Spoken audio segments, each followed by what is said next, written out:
প্রিয় শিক্ষার্থী, আশা করি অনেক অনেক ভালো আছো। এসএসসি হিসাব বিজ্ঞান নবম দশম শ্রেণী হিসাব বিজ্ঞান বইয়ের দ্বিতীয় অধ্যায়, এটা লেনদেন অধ্যায়। তো অধ্যায়ের নাম হচ্ছে লেনদেন, ট্রানজ্যাকশন।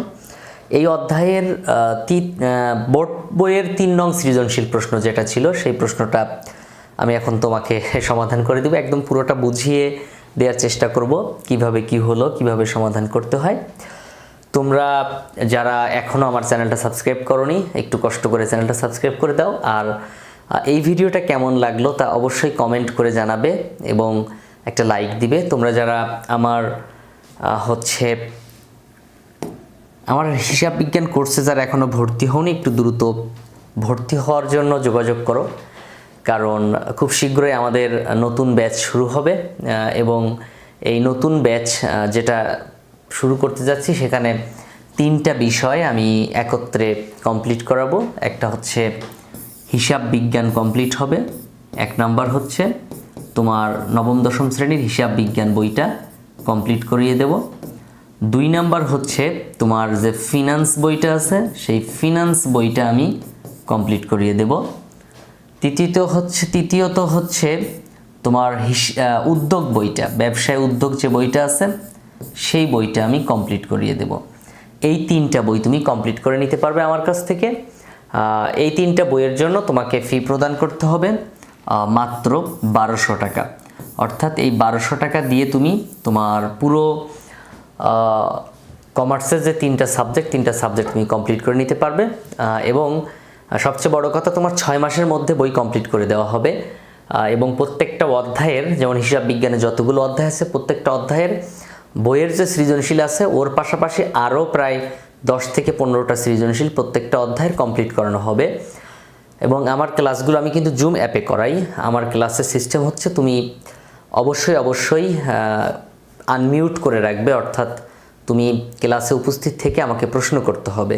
প্রতিদিন প্রত্যেকটা স্টুডেন্টকে বাধ্যতামূলক প্রশ্ন করতে হয়। আর সবচেয়ে বড় কথা হচ্ছে আমাদের ডাউট সেশন থাকে, সেখানে যার যে প্রবলেমগুলো থাকে সেই প্রবলেমগুলো সমাধান করা হয় প্রতিদিনই। তো তোমরা যারা এই 3টা বই নিয়ে খুব চিন্তায় আছো, মাত্র 1200 টাকা দিয়ে, মানে তোমার বাসায় যে প্রাইভেট টিচার কিংবা তুমি যে ব্যাচে পড়ো সেই টিচারের কাছেও তুমি কিন্তু প্রতি মাসে এর চেয়ে বেশি দেওয়া বলা যায়। তো তুমি 3টা সাবজেক্টের জন্য দেখো, যদি বিশ্বাস হয়, বিশ্বাস করতে পারো। অনেকে মনে করে ফেক, এটা আসলে বোঝানোর মতো তেমন কিছু নেই, কোনো উপায় নেই। তুমি বুঝলে বুঝতে পারো। যেহেতু আমার চ্যানেলটা মোটামুটি বড় হচ্ছে, ইনশাল্লাহ আরও বড় হবে, তো এখানে ফেক হওয়ার কিছু নেই। যদি প্রবলেম হয়, কি বুঝতে সমস্যা হয়, তুমি আমাকে একটু ফোন দিয়ে জিজ্ঞাসা করে নিতে পারো স্ক্রিনে দেওয়া নাম্বারে। অনেকটা সময় নষ্ট করে ফেললাম, তো আমি পড়ানোতে যাই। কমার্সের 3টা সাবজেক্টের জন্য তুমি অবশ্যই যোগাযোগ করবে। তুমি চাইলে কিন্তু এখান থেকে যে কোনো একটা সাবজেক্টেও ভর্তি হতে পারো। তো একটা সাবজেক্টে ভর্তি হলে সেটার ফি হচ্ছে, এটা বলে দেই, এখানে লুকোচুরি খেলার কিছু নেই কিংবা মিথ্যা বলার কিছু নেই, 500 টাকা। হ্যাঁ, যদি তুমি একটা সাবজেক্টে ভর্তি হও তাহলে তোমাকে পেমেন্ট করতে হবে 500 টাকা। 3টা সাবজেক্টে একসাথে ভর্তি হইলে তোমাকে দিতে হবে 1200 টাকা। তো তুমি যে কোনো একটা ফিনান্সে ভর্তি হতে পারো, হিসাব বিজ্ঞানে ভর্তি হতে পারো কিংবা উদ্যোগে ভর্তি হতে পারো, ঠিক আছে? প্লিজ নেক্সট ব্যাচে আশা করি তোমরা সবাই কানেক্ট হবে। যারা 2027 সালে কিংবা 2028 সালের পরীক্ষার্থী আছো, তারাই বিশেষ করে যোগাযোগ করবে। তো এবার চলো আমরা অঙ্কে যাই। আমাদের অঙ্কে ছিল কি, এখানে বলা ছিল যে লিগ্যাল এইড নামে জনাব আসফিয়া 2 মে 2025 তারিখে তার আইন ব্যবসা চালু করে। প্রথম মাসের ঘটনাগুলো এখানে দেওয়া আছে। তো কি দেওয়া আছে এটা আমরা পড়বো, তার আগে প্রশ্নটা পড়া দরকার। আগে, সেবা সরঞ্জামের অপরিশোধিত মূল্য নির্ণয় করো। আশা করি তোমার কাছেও বই আছে, একটা বই নিয়ে তারপরে আমার ক্লাসটা করতে বসবে। এবং আমি যে গুরুত্বপূর্ণ কথাগুলো বলবো সেগুলো দয়া করে খাতায় লিখবে না, আমি এটা একদম পছন্দ করি না। তুমি লিখবে তোমার এই বইয়ের মধ্যে যে ফাঁকা জায়গাগুলো আছে এগুলো নিশ্চয়ই তুমি বিক্রি করবে না কিংবা বাড়ি তুলবে না। এই জায়গাগুলো খালি আছে, এই জায়গাগুলোতে তুমি ফসলও তো চাষ করবে না। সো কেন? আর এই বই কি সরকার ফেরত নিবে না। তো এই জন্য তুমি এই ফাঁকা জায়গাগুলোতে নোট করে রাখবে। বই তো সারা বছর থাকবেই, সুতরাং এটা খুব গুরুত্বপূর্ণ একটা কাজ। সেবা সরঞ্জামের অপরিশোধিত মূল্য। আচ্ছা, আমি যদি বলি তুমি দোকান থেকে 100 টাকার মনে করো ডিম কিনেছো, 100 টাকার ডিম কিনেছো, 100 টাকার, হ্যাঁ, কয় পিস এটা বলতেছি না, বাট 100 টাকার তুমি ডিম কিনেছো। এখন কথা হচ্ছে এই 100 টাকার ডিম তুমি কিনেছো একদিন, তারপরে দোকানদারকে তুমি একদিন 70 টাকা দিয়ে আসছো। কত টাকা দিছো? 70 টাকা দিয়ে আসছো। তুমি যেদিন ডিম কিনেছো তারপরের দিন যে 70 টাকা দিয়ে আসছো, দোকানদার এখন পাবে কত তোমার কাছে? 30 টাকা। এই 30 টাকা হচ্ছে অপরিশোধিত মূল্য। এই 30 টাকা কি?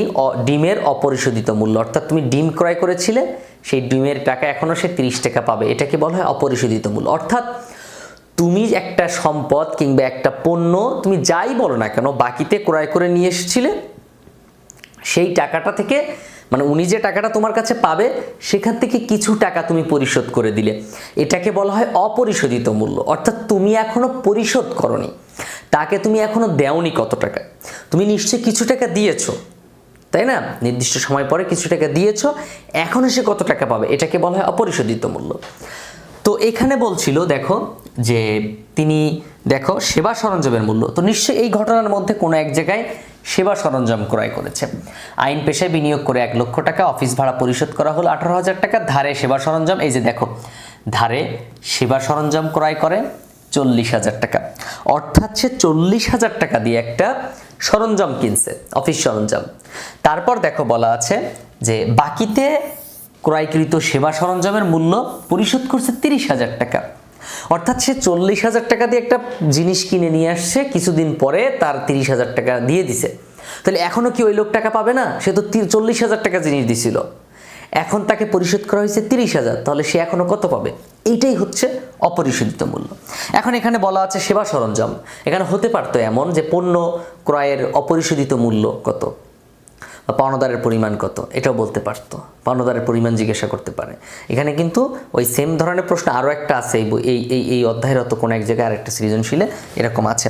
তাহলে সেবা সরঞ্জামের মূল্য অপরিশোধিত মূল্য নির্ণয় করার জন্য আমরা কি করব সেটা এখন আমরা দেখব। তো দেখো এখানে আমরা প্রথমে কি করব, 3 নং প্রশ্নের উত্তর, এটা হচ্ছে 3 নং, একটু লিখে নাও। 3 নং প্রশ্নের উত্তর লিখে নাও, 3 নং প্রশ্নের উত্তর, 3 নং প্রশ্নের উত্তর, এটা 3 নং সৃজনশীল। ক, সেবা সরঞ্জামের অপরিশোধিত মূল্য নির্ণয় করা হলো। সেবা সরঞ্জামের অপরিশোধিত মূল্য নির্ণয় করা হলো। এখন বলতেছে কি, সেবা সরঞ্জামের অপরিশোধিত মূল্য নির্ণয় করার জন্য তারিখ, বিবরণ, বিস্তারিত টাকা, পরিমাণ টাকা, এই ছকটা কিন্তু আজীবন এরকমই হয়। এই ছকটা সারা জীবন এমনই হয়, যদি কখনো ক নাম্বারে চাই এই পরিমাণ সেই পরিমাণ নির্ণয় করো, তখন আমরা এই কাজটা করে থাকি।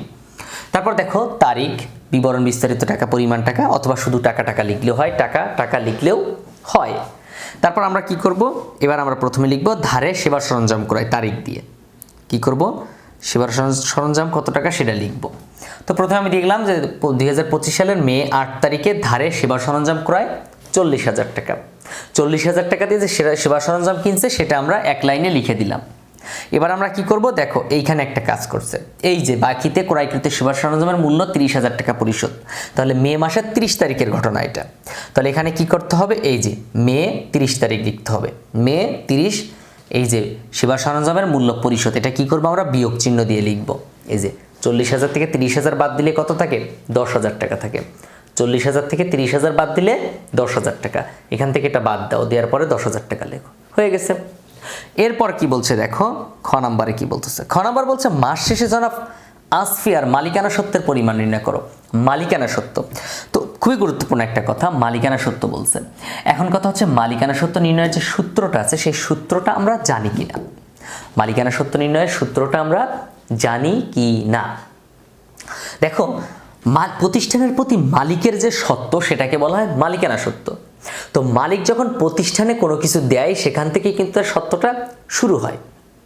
তাহলে এখন কথা হচ্ছে যে আমরা প্রথমে লিখব কি, এখানে লিখব আমরা সূত্রটা, এই যে বইয়ের এই জায়গাটাই তুমি লিখে রাখো, এই জায়গাটাই লিখে রাখো, এই ফাঁকা জায়গা 25 পেজ যেখানে লেখা আছে ওইখানে লিখে রাখো। প্রথমে লিখব কি, মালিকানা সত্ত্ব, মালিকানা সত্ত্ব, মালিকানা সত্ত্ব সমান, প্রথমে লিখতে হয় প্রারম্ভিক মূলধন,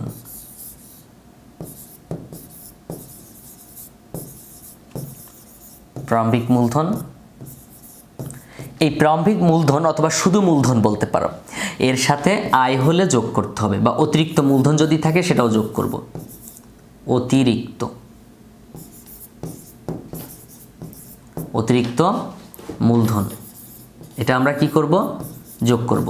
হতে পারে না ব্যবসা চলাকালীন সময় হুট করে আরও 10,000 টাকা মালিক প্রতিষ্ঠানে দিছে বা আরও 5,000 টাকা মালিক প্রতিষ্ঠানে দিছে, এটাকে বলা হয় অতিরিক্ত মূলধন। অর্থাৎ সে ব্যবসা চলাকালীন সময় একবার দিছে, দেওয়ার পরে অতিরিক্ত এডিশনাল, এডিশনাল ক্যাপিটাল। তারপর এর সাথে আমরা যোগ করব আয়, এর সাথে আমরা কি যোগ করব, আয়। তারপর আমরা বাদ দিব কি, ব্যয় বাদ দিব। কি বাদ দিব, ব্যয় বাদ দিব এখান থেকে। তাহলে আমরা কি লিখব, বাদ ব্যয়। খেয়াল করো, তারপর আমরা এখান থেকে বাদ দিব বাদ ব্যয়। তো ব্যয় কি কি ব্যয়, মানে যে কোনো পণ্য, ব্যয়ের ক্ষেত্রে পণ্য ক্রয় কিংবা ভাড়া, বেতন, এই ধরনের ব্যয়। ঠিক আছে, প্রতিদিন প্রতি মাসে নিয়মিত যে ঘটনা, মুনাফা জাতীয় যে ব্যয়গুলো, আবার স্থায়ী সম্পদ কিনলে ওটাও তো একটা ব্যয় বলা যায়, মূলধন জাতীয় ব্যয়, কিন্তু ওটা আমরা লিখবো না। স্থায়ী সম্পদ ক্রয় করলে আমরা মালিকানা সূত্র এখানে লিখবো না, আমরা শুধু পণ্য। ঠিক আছে, আবার ঠিক সেমভাবে আয়ের ক্ষেত্রে আমরা কোনো স্থায়ী সম্পদ বিক্রি করলে লিখবো না, আমরা লিখব শুধু পণ্য বিক্রয়। এবং যে কোনো আয়, সেটা সুদ আয় হতে পারে, সেটা বিনিয়োগের সুদ হতে পারে, সেটা প্রাপ্ত ভাড়া হতে পারে, উপভাড়া হতে পারে, শিক্ষানবিশ সালামি হতে পারে, যে কোনো ব্যয়, কমিশন প্রাপ্তি হতে পারে, যে কোনো ব্যয় আমরা এখানে, যে কোনো আয় আমরা এখানে যোগ করব, যে কোনো ব্যয় আমরা বিয়োগ করব। তারপর আরেকটা জিনিস লিখব, সেটা হচ্ছে বাদ উত্তোলন। বাদ দিব কি, উত্তোলন। মালিক যদি প্রতিষ্ঠান থেকে পণ্য কিংবা যে কোনো নগদ টাকা হোক, পণ্য হোক, যাই প্রতিষ্ঠান থেকে সুবিধা নেক, প্রতিষ্ঠান থেকে কোনো সুবিধা নিলেই সেটা হচ্ছে উত্তোলন।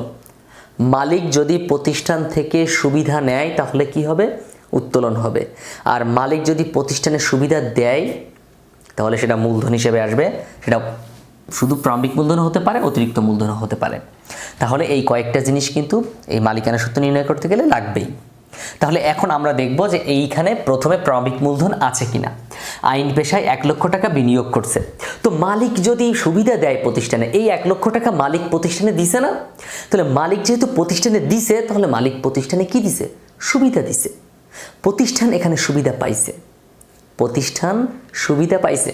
আর প্রতিষ্ঠান মালিকের থেকে সুবিধা পাওয়া মানে কি পাওয়া, প্রতিষ্ঠান থেকে সুবিধা, প্রতিষ্ঠান মালিকের থেকে সুবিধা পাওয়া মানে মূলধন পাওয়া। অর্থাৎ এই যে প্রারম্ভিক মূলধন যেটা 1 লক্ষ টাকা। তাহলে এখন আমরা কি করব, প্রথমে আমরা একটা ছক করব। প্রথমে আমরা লিখব কি, খ, মালিকানা সত্ত্বের পরিমাণ নির্ণয়। তারপর আমরা একটা ছক করব। ছকটা কি হবে, তারিখ বিবরণ বিস্তারিত টাকা পরিমাণ টাকা, বা তুমি বলতে পারো তারিখ বিবরণ টাকা টাকা, এটা বলতেও পারো, সমস্যা নাই। ওকে, এরপর দেখো কি বলতেছে কি, যে প্রথমে কি ছিল, বিনিয়োগ 1 লক্ষ টাকা। সেই বিনিয়োগ 1 লক্ষ টাকা আমরা প্রথমে লিখব। তাহলে লিখলাম, লেখার পরে এখন দেখো লেখা আছে অফিস ভাড়া পরিশোধ করা হলো 18,000 টাকা।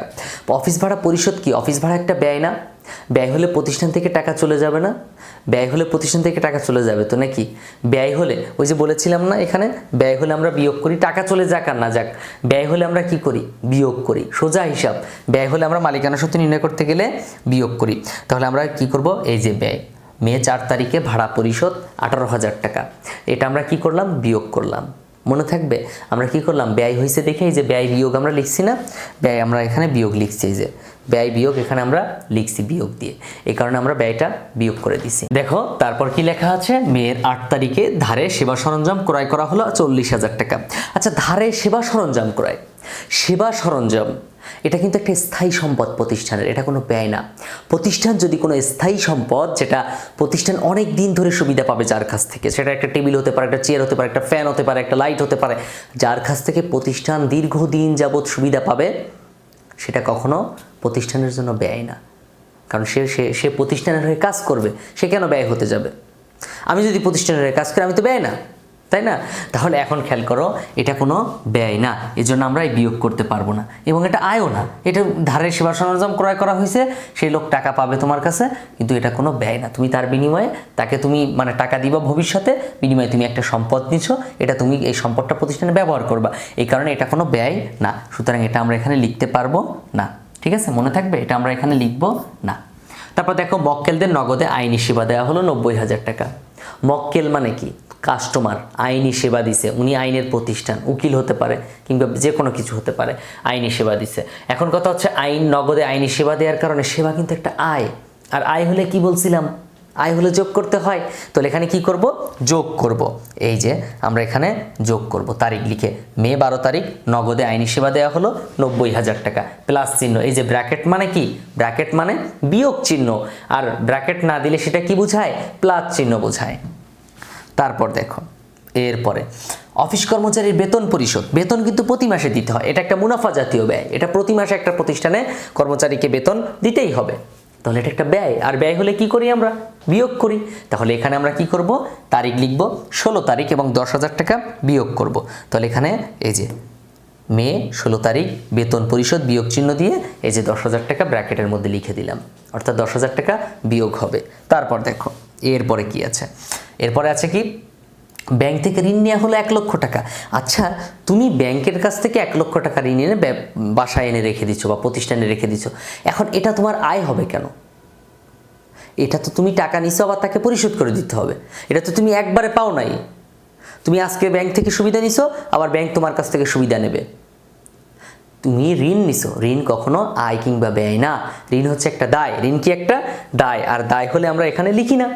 যদি ব্যয় হতো তাহলে লিখতাম, যদি আয় হতো তাহলে লিখতাম। সো এইটা আসবে না, মনে থাকবে। এই যে ঋণের টাকাটা কই যেন, ব্যাংক থেকে ঋণ নেওয়া হলো, এটা আসবে না। তারপর কি আছে, 27 তারিখে মক্কেলদের ধারে আইনি সেবা দেওয়া হলো। তুমি ধারে দাও আর নগদে দাও, আমার এটা দেখার বিষয় না, কিন্তু তোমার আয় হয়েছে, তুমি সেবা দিছো, তোমার আয় হয়েছে। তো আয় হলে কি হয়, মালিকানা সত্ত্ব বৃদ্ধি পায়, এই জন্য আয় হলে আমরা যোগ করি। নগদে হোক আর বাকি হোক এটা আমরা দেখব না, আমরা দেখব আয় হলো নাকি ব্যয় হলো। তাহলে এখন কি করব, এই যে মক্কেলদের ধারে আইনি সেবা দেওয়া 60,000 টাকা, এটা আমরা কি করব, এখন যোগ করব। তাহলে আমরা এখানে তারিখ দিয়ে এই যে মেয়ের 27 তারিখ ধারে আইনি সেবা 60,000 টাকা যোগ করে দিলাম। এখানে কিন্তু ব্র্যাকেট দিই নাই, ব্র্যাকেট দিলে বিয়োগ চিহ্ন বোঝাবে। এবার আমরা কি করব, 1 লক্ষ থেকে 18,000 বাদ দিব, তাহলে হয় কত, 82,000। 82,000-এর সাথে 90,000 যোগ করব, তাহলে 72,000 হয়। 72,000 থেকে 10,000 বাদ দিব, তাহলে কত হয়, এভাবে আমরা 62,000, 62,000-এর সাথে 60,000 যোগ করলে 2,22,000 টাকা। একটু খেয়াল করো কত হয় এখানে, 2,22,000 টাকা। এই যে 2,22,000 টাকা দিয়ে নিচে ডাবল দাগ দিয়ে, এটা হচ্ছে মালিকানা সত্ত্ব, অর্থাৎ প্রারম্ভিক মূলধনের সাথে আয়গুলো যোগ করব, ব্যয়গুলো বাদ দিব, যদি উত্তোলন থাকে উত্তোলনও বাদ দিয়ে দেব। তাহলে দুটো জিনিস বাদ যায়, ব্যয় এবং উত্তোলন, আর যোগ করতে হয় কি, মূলধন এবং আয়। মাথায় থাকবে, আশা করি বুঝতে পারছো। হ্যাঁ, যদি বুঝতে না পারো তাহলে অবশ্যই কমেন্টে জানাবে কোথায় প্রবলেম হচ্ছে সেটা। তারপর আমরা চলে যাব গ নং প্রশ্নে, যে মে মাসের 8, 12, 25, 30 তারিখের লেনদেনগুলো হিসাব সমীকরণে প্রভাব দেখাও। তার মানে কি, হিসাব সমীকরণ মানে কি, সম্পদ সমান দায় প্লাস মালিকানা সত্ত্ব, অর্থাৎ কোনটা বাড়লো কোনটা কমলো সেটা আমরা এখানে দেখাবো বিস্তারিত ছকে, অর্থাৎ টেবুলার ছক বলা হয় এটাকে। কি বলা হয়, টেবুলার ছক বলা হয়, সত্যক সারণী বলা যায়, টেবুলার ছক বলা যায়। তাহলে কত 8, 12, 25, 30, দেখো এখানে 4টা দিছে, 8, 12, 25 দিই, 4টা 4 মার্ক। হ্যাঁ, ইজি ব্যাপার। মালিকানা সত্ত্বের ঘরে দেখো 4টা তথ্য হয়েছে, হ্যাঁ 4টা 5টা তথ্য হয়েছে, এরকম এক একটা এন্ট্রির জন্য একটা করে মার্ক পাবা। তো আমরা প্রথমে কি করব, 8, 12, 25, 30 তারিখের লেনদেন দ্বারা হিসাব সমীকরণে প্রভাব দেখাও। হ্যাঁ, দেখালাম, ওকে, এখানে দেখানো হলো, লিখবা। তারপর আমরা ছক করব। এখন ছক করার ক্ষেত্রে আমাদেরকে ফলো করতে হবে যে এখানে সম্পদের জন্য কয়টা ঘর হবে, আর হচ্ছে তোমার দায়ের জন্য কয়টা ঘর হবে। তো দেখলাম আইন পেশা 1 লক্ষ টাকা বিনিয়োগ করছে, তো এখানে কি হবে, নগদের একটা ঘর হবে। নগদ টাকা প্রতিষ্ঠানে আনছে মালিক, তো প্রতিষ্ঠানে নগদ টাকা বাড়বে, নগদ টাকার একটা ঘর হবে। তাহলে এখানে 8 তারিখে 2 তারিখে আসবে না, সরি 2 তারিখে নিয়ে আমরা চিন্তা করব না, আমরা চিন্তা করবো সরাসরি 8 তারিখে ধারে সেবা সরঞ্জাম ক্রয়। এই যে সেবা সরঞ্জাম হচ্ছে একটা সম্পদ, এটার জন্য একটা ঘর হবে ধারে, আর ধারের জন্য একটা পাওনাদারের ঘর হবে। কি হবে, পাওনাদার। কি হবে, পাওনাদার। তাহলে এখানে দুটো ঘর 8 তারিখে, ধারের জন্য পাওনাদার এবং সেবা সরঞ্জামের জন্য, সম্পদের জন্য সেবা সরঞ্জাম। তারপর 8-এর পর 12 তারিখ, 12 তারিখে নগদে আইনি সেবা দিছে, তাহলে নগদের একটা ঘর হবে। আর এই নগদে সেবা দিছে না, এই সেবা দেওয়ার কারণে সেবা হচ্ছে একটা আয়, আয় হলে কোথায় লিখতে হয়, মালিকানা সত্ত্বের ঘরে লিখতে হয়। কি করতে হয়, মালিকানা সত্ত্বের ঘরে লিখতে হয়। তারপর কি, তারপর হচ্ছে 25 তারিখ, 25 তারিখে ব্যাংক থেকে ঋণ হবে কি, পাওনাদারের ঘরে একটা ঋণ হবে। কি হবে, ও নগদে আইনি সেবা হচ্ছে তোমার মালিকানা সত্ত্বের ঘরে, নগদের ঘরে। হ্যাঁ, ঠিক আছে। তারপর হচ্ছে ব্যাংক থেকে ঋণ নেওয়া হলো, দেখো ঋণ হচ্ছে একটা দায়, ঋণ কি একটা দায়, আর তার কাছ থেকে আমি কি নিছি, নগদ টাকা নিছি, এই জন্য যে নগদের ঘরে হবে। তাহলে নগদের ঘরে দুটো এন্ট্রি যাবে, এখানটা তো যাবে আর এখানেরটাও যাবে, আর ঋণের ঘরে যাবে মানে পাওনাদারের পাশে ঋণের ঘর। মক্কেলদের ধারে আইনি সেবা দেয়া হলো, দেখো ধারে আইন হিসেবে এটা তো বলে নাই, 30 তারিখ বলছে, সরি 30 তারিখ হচ্ছে বাকিতে ক্রয়কৃত সেবা সরঞ্জামের মূল্য পরিশোধ। তো ওই যে আমি বাকিতে ক্রয় করছিলাম, আমার পাওনাদার বৃদ্ধি পাইছিল, এখন তো আমি তাকে টাকা পরিশোধ করে দিব, তাহলে পাওনাদার কমে যাবে আর হচ্ছে আমার নগদ টাকা কমে যাবে। তাহলে এই পাওনাদারের ঘরে এবং এই হচ্ছে তোমার এই যে নগদের ঘরে, তাহলে সম্পদের পাশে আমরা পেলাম কি সেবা সরঞ্জাম এবং নগদ, আর দায়ের পাশে পেলাম ঋণ এবং পাওনাদার। এখন আমরা ছক করব। তো এই হচ্ছে ছকের মধ্যে দেখো তারিখ, অফিস, এই সম্পদ সমান, এই যে সম্পদ সমান দায় প্লাস মালিকানা সত্ত্ব। তারপর দেখো সম্পদের পাশে আমরা নগদ লিখেছি, অফিস সরঞ্জাম লিখেছি, যেটা বলেছিলাম না, নগদ এবং অফিস সরঞ্জাম বা সেবা সরঞ্জাম। আর হচ্ছে এই যে দায়ের পাশে কি হবে, দায়ের পাশে হবে হচ্ছে পাওনাদার এবং ঋণ, যেটা আমরা এখানে লিখেছিলাম। দেখো পাওনাদার এবং ঋণ, এই যে ধারে ক্রয় করছে সেবা সরঞ্জাম পাওনাদার, আর ঋণ হচ্ছে একটা, দুটো। এবার আমরা এই 4টা এন্ট্রি বসাই দেব।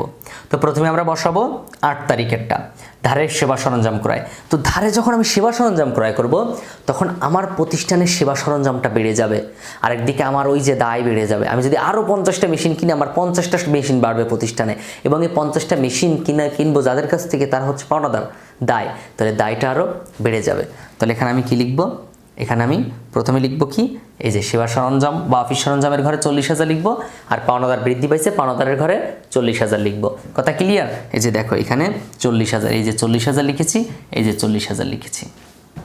দেখো সমানের দুই পাশে কোনো এন্ট্রি বসলে দুই পাশেই যোগ করতে হয়, আর যদি একই পাশে বসে তাহলে একটা ঘরে যোগ একটা ঘরে বিয়োগ হবে। তো এটা কিন্তু সমানের দুই পাশে বসছে, এই জন্য দুটোই যোগ করতে হয়েছে। তারপরেরটা দেখো 8 তারিখের পর 12 তারিখ, 12 তারিখে মক্কেলদের নগদে আইনি সেবা দেওয়া হলো। তাহলে আমি নগদে যত সেবা দেই না কেন, টাকা কিন্তু আমার আসবে নগদ টাকা, অর্থাৎ প্রতিষ্ঠানে নগদ টাকার পরিমাণ বৃদ্ধি পাবে। তাহলে আমি কি করব, প্রতিষ্ঠানে নগদ টাকার ঘরে যোগ করে দিব, প্রতিষ্ঠানে নগদ টাকার ঘরে 90,000 টাকা যোগ করে দিব। আর দ্বিতীয় কথা হচ্ছে আমি সেবা দিছি, কি দিছি, সেবা দিছি, এটা আমার আয় হয়েছে, প্রতিষ্ঠানের আয় হয়েছে। প্রতিষ্ঠানে যত আয় হবে মালিকানা সত্ত্ব তত বৃদ্ধি পাবে, অর্থাৎ মালিকানা সত্ত্ব বা মূলধনের ঘরে আমরা কি করব, যোগ করে দিব। এই যে দেখো যোগ করে দিয়েছি, খেয়াল করো এখানে যোগ করে দিয়েছি, তাই না? এখানে কি করেছি, যোগ করে দিয়েছি 90,000 টাকা মালিকানা সত্ত্বর ঘরে। কারণ কি, আমি যত আয় করব তত আমার মালিকানা সত্ত্বটা বৃদ্ধি পাবে। এরপরে দেখো, এরপরেরটা দেখো, তাহলে এখানে কিন্তু এন্ট্রিটা দুই জায়গায় লিখেছি, দেখছো, সমানের আগে এবং পরে দুই পাশে লিখেছি, দুই পাশেই যোগ হয়েছে, তাই না? দুই পাশেই যোগ হয়েছে। এরপর দেখো 12 তারিখের পর 25 তারিখ, ব্যাংক থেকে ঋণ নেওয়া হলো 1 লক্ষ টাকা।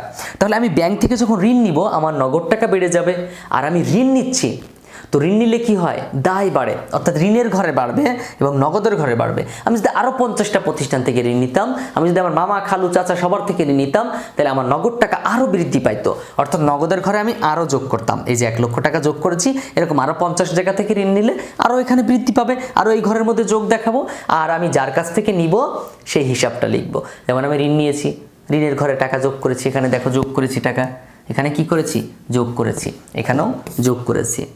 এখন যদি বলতো যে হচ্ছে গ্রাম্য মহাজন থেকে ঋণ, তাহলে সেখানেও আমি যোগ করতাম, অর্থাৎ আমার ঋণের পরিমাণটা দেখো, একদিকে ঋণও বাড়তেছে আবার আমার নগদ টাকাও বাড়তেছে, মানুষের টাকাও মানে আমি আনতেছি যত মানুষের কাছ থেকে, তত আমার নগদ টাকা বাড়তেছে আর ঋণও বাড়তেছে।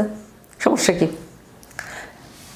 এরপর দেখো 30 তারিখে বলতেছে, ওই যে বাকিতে ক্রয় করেছিলাম 30,000 টাকা, ওনার টাকাটা পরিশোধ করে দিছে, অর্থাৎ উনি কত টাকা পাইতো, 40,000 টাকা, তো ওনার টাকা 30,000 টাকা দেওয়া হয়ে গেছে।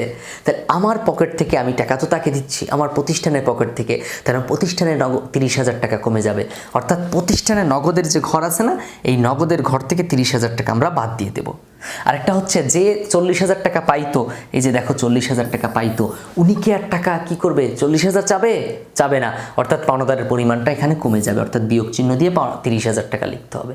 তাহলে দেখো 40,000 থেকে 30,000 গেলে কত হয়, উনি এখনও 10,000 টাকা পাবে, উনি তো 40,000 পাইতো, 30,000 পরিশোধ করে দিচ্ছে আর 10,000 টাকা পাবে। এরপরে দেখো এখানে নগদের ঘরে আমি এখন যোগ করব, কি করব, নগদের ঘরে যোগ করব। তো নগদের ঘরে যোগ করলে দেখো এখানে ছিল 90,000 আর এখানে 1 লাখ, 1,90,000 থেকে 30,000 গেলে কত হয়, 1,60,000 টাকা হয়। এখানে অফিস সরঞ্জামের ঘরে একটা এন্ট্রি মাত্র ছিল 40,000 টাকা, সেটাই এখানে বসে গেছে। তারপর দেখো এখানে 40,000 থেকে 30,000 বাদ দিলে 10,000 টাকা থাকে। এখানে ঋণের ঘরে 1 লক্ষ টাকা ছিল, সেই 1 লক্ষ টাকা, এটা কিন্তু আমি ঋণ পরিশোধ করিনি। মালিকানা সত্ত্বের ঘরে 90,000 ছিল, সেই 90,000 টাকা এখানে লিখলাম। এখন দেখো সমানের আগের অংশে এখানে ছিল 1,60,000, এখানে 40, মোট 2 লক্ষ টাকা। আবার এখানে দায়ের পাশে দেখো 10,000 10,000, 1,00,000 আর 90,000 মোট কত? 2 লক্ষ টাকা। ক্যালকুলেটারে যোগ করে দেখো। তাহলে এই পাশে ডান পাশে এবং বাম পাশে দুই পাশেই কিন্তু 2 লক্ষ টাকা করে মিলে গেছে। তাহলে অঙ্ক ডান। কথা ক্লিয়ার? ক্লাসটা কেমন লাগলো? যদি ভালো লাগে তাহলে একটা কমেন্ট করো। আর পরবর্তীতে কোন টপিকের উপরে, কোন অধ্যায়ের উপর তুমি ক্লাস চাও, কোন অধ্যায়ের কোন অঙ্কগুলো চাও, একটু কষ্ট করে কমেন্টে লিখে দিও। আমি ইনশাল্লাহ চেষ্টা করব আস্তে আস্তে সমাধান করে দেওয়ার জন্য। আর অন্ততপক্ষে এতটুকু, এই ক্লাসটা দেখা অবস্থায় এতটুকু একটু মনটা স্থির করে চিন্তা করো যে স্যার আমাদের জন্য এত পরিশ্রম করে, তাহলে স্যারের জন্য আমরা কি করব? চ্যানেলে ভিডিওগুলো অ্যাটলিস্ট 5 জনের কাছে শেয়ার করে দিব। জাস্ট লিঙ্কটা 5 জন বন্ধুর কাছে শেয়ার করে দিব যে তোরা যদি দেখতে চাস দেখ। তোমরা যারা এখনও আমার অনলাইন ব্যাচে ভর্তি হওনি, কষ্ট করে ভর্তি হও, অনেক ভালো হবে, অনেক ভালো হবে ইনশাল্লাহ। আমি কথা দিচ্ছি, হয়তো 1200 টাকাই তো, কিন্তু 3টা বই কমপ্লিট করে দিব আমি। অনেকে ভাবো যে জুম অ্যাপে ক্লাস হবে কিনা, এই না সেই না ওই না, অনেক কথা মাথার মধ্যে আসে। অনলাইনে টিচার আসলে পড়ায় কিনা, নাকি পড়াবে না, না কি হবে না হবে, এসব চিন্তা টোটালি মাথা থেকে ঝেড়ে ফেলে দাও। মাত্র 1200 টাকা, মনে করো পানিতে ভাসাই দিছি। এখন তুমি ভর্তি হয়ে খালি দেখো তোমার বইগুলো কীভাবে কমপ্লিট করাই দেয়। দেখা হচ্ছে পরবর্তী ক্লাসে। ততক্ষণ পর্যন্ত ভালো থেকো। আসসালামু আলাইকুম রহমতুল্লাহ।